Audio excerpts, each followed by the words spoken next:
Tariki ya 17 Gicurasi umwaka wa 2024 nibwo icyiciro cya gatatu cy'abakozi ba Wasake Group bageze mu kigo cy'ubutore cya Nkumba bitabiriye itorero ry'igihugu. Ni itorero rigamije gutoza abakozi indangagaciro z'umuco nyarwanda na kirazira hagamijwe kwimakaza serivisi nziza z'amazi, isuku n'isukura. Nyuma yo kwakirwa no gusuzumwa uko ubuzima bwabo buhagaze, abatozwa baranzwe na morale ndetse batangaza ko hari byinshi biteze kuryungukiramo. Bizamfasha kugera aho nkorera nkakora akazi neza kandi niyizeye ku buryo ngomba gutanga impinduka mu kazi kanjye wenda uko nakoraga. Ndi mutoya, amateka yabaye 94 ntago nari ndiho, ariko bibaye byiza nzahakura ubumenyi nsobanukirwa ukuntu ibintu byagiye bigenda ibyo narinzi, mbashe kuzabibwira na bagenzi banjye batabashije kuza hano. Natanya bivuga ko ari bwo bwa mbere n'ubundi tugize aya mahirwe. Byonyine nabyo ni nka CV yongereye ku bumenyi umuntu yarasanzwe afite mu mikorere yacu ya buri munsi. Abaturage impanuro tugiye kubonera aha ngaha, hari ibyo tutari tuzi tugiye kumenyera aha ngaha. Muri rusange nyeka ko ibintu byose bizigomba kurushaho kuba byiza cyane mu kazi, n'ibitagendaga neza bikarushaho kugenda neza. Bukeye bwaho ku cyumweru iri torero ryitabiriwe n'abagera kuri 463 ryatangijwe ku mugaragaro n'umuyobozi nshingwabikorwa ushinzwe itorero n'iterambere ry'umuco muri Minubumwe, Madamu Wacu Julienne, ari kumwe na Guverineri w'Intara y'Amajyaruguru Mugabo wa Gahunde Maurice. Mu ijambo rye, Guverineri Mugabo wa Gahunde yasabye indemyabuzima za Wasake Group kunoza imikorere birinda ruswa. Tukifuza rero ko muri iyi minsi bagiye kumara muri iki kigo cy'ubutore cya Nkumba bazava hano biyemeje koko guhindura imikorere, kuko hari byinshi bivugwa, gutinda kuza kuroreva, gushyiramo index zitari zo, rimwe na rimwe bikatera ibibazo muri facture, ubundi kutihutisha gusana nk'imiyoro yacitse. Nje nacyo ni ikintu gikunda kuvugwa, ugasanga amazi wenda nayo arameneka kandi n'umutungo kamere, n'umutungo w'igihugu tuba dusesagura. Hanyuma rero ikindi n'indangagaciro twifuzaga ko mwazaganiraho. Umukozi wa Wasake akaba intangarugero mu gufata neza ibikorwa remezo, kuko nibyo tuvuga ngo ni bikeya, iyo bidacunzwe neza nabyo birakomeza bikangirika.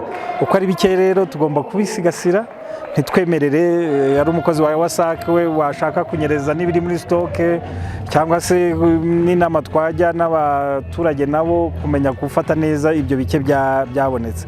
Ariko ya serivisi navuze, nkifuza ko rwose impinduka zizaboneka, serivisi ikaba nziza kurushaho, ari kwihutira gusana ibikorwa ariko no kwirinda twa ruswa twa hato na hato dushobora kuboneka. Buri munsi abatozwa bazindukiraga muri siporo ibafasha kugira ubuzima bwiza no gukurikira gahunda z'itorero bameze neza. Byagenze neza, nakoze siporo, ndatranspira, numva ko hari ikintu kimvuyemo ku buryo ntekereza ko nzataha ntebeza noneho nubwo bitashobokaga. Wumva wirekuye ahantu hose, nta mavunana azamo ngo wumve ngo urababaraha, biragenda ukundi kuntu, urumva ko umubiri uri en forme.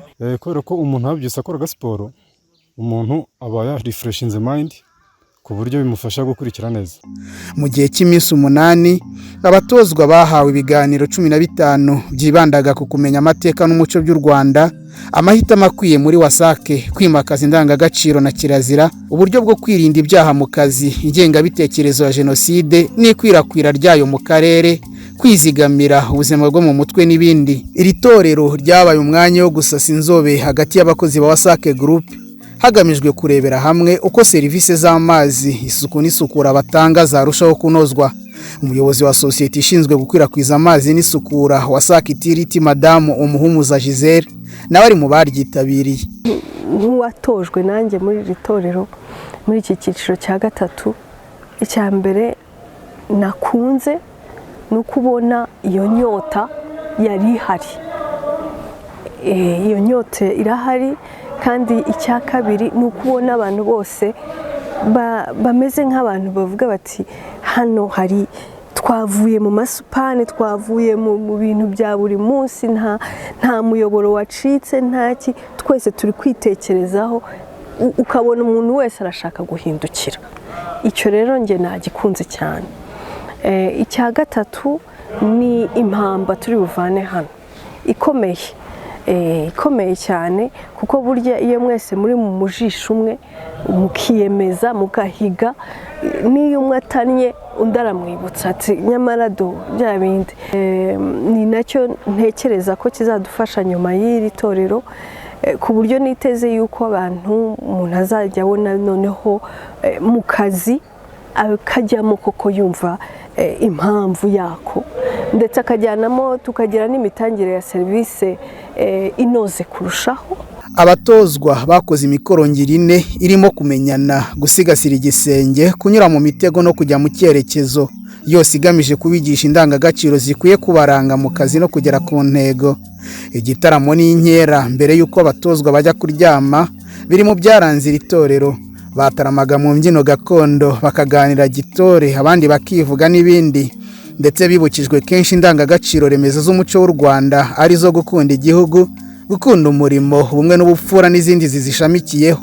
Nk'uko bigenda no mu yandi matorero amwe n'amwe, abakozi ba Wasake Group nabo batojwe intambwe y'intore, imikino njyarugamba, martial arts n'akarasisi ka gisirikare gakubiyemo indangagaciro zo kudasobanya, gukorera hamwe no gukorera ku gihe. Nyuma yo gusuzumwa, ababishinzwe bagasanga abatozwa bamaze gusobanukirwa neza intego z'itorero n'amasomo yatangiwemo. Mu gitondo cyo kuri wa gatanu tariki ya 24 Gicurasi umwaka wa 2024 nibwo habaye umuhango wo kwinjiza intore mu zindi, maze abakozi ba Wasake Group bahabwa izina ry'umutwe w'intore ndemyabuzima nk'uko byagenze kuri bagenzi babo bababanjirije. Mu izina rya bagenzi be, intore yo ku Mukondo Muhigirwa Louis yatangaje ko nk'abakozi ba Wasake Group biyemeje kunoza imikorere hagamijwe kugera ku ntego igihugu cyihaye yo kugeza ku baturarwanda bose amazi meza na serivisi z'isuku n'isukura. Twemeje ibintu byinshi ariko bikobiye mu ngingo zigera ku 9. Iyo rero ufashe ibyo bintu bigera ku 9 usanga ari ugukorera hamwe, usanga ari ukugendana n'icyerekezo cy'igihugu, usanga ari ugukora neza kandi tugakora vuba kandi tugakora twihuta cyane, usanga ari ugufata cya gihombo cy'amazi tukagikura ku rwego kiriho rwo hejuru tukakimanura kikagera ku rwego rwo hasi. Twiyemeje gushyira ikoranabuhanga imbere kugira ngo ikoranabuhanga ridufashe mu rwego rwo kuroreva amazi, mu rwego rwo gutanga serivisi mu magambo makeya, kugira ngo abaturarwanda bakomeze babeho neza.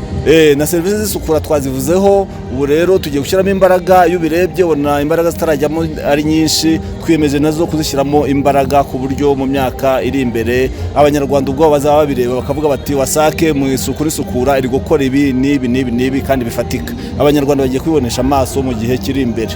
Muri gahunda ya Kora Ndebe, muri rusange indemyabuzima za Wasake Group zigera ku 1270 nk'uko zatorejwe mu byiciro bitatu, zashyize umuyoboro w'amazi meza yo kunywa mu kigo cy'ubutore cya Nkumba, azajya akoreshwa n'abakigana barimo n'abaza kuhatorezwa. Bivuze ko bitakiri ngombwa kongera kugura amazi yo kunywa. Uretse ibi kandi, Wasake Group yafashije iki kigo kubona imashini 5 zifura imyenda, hubakwa n'urukarabiro mu rwego rwo kwimakaza isuku.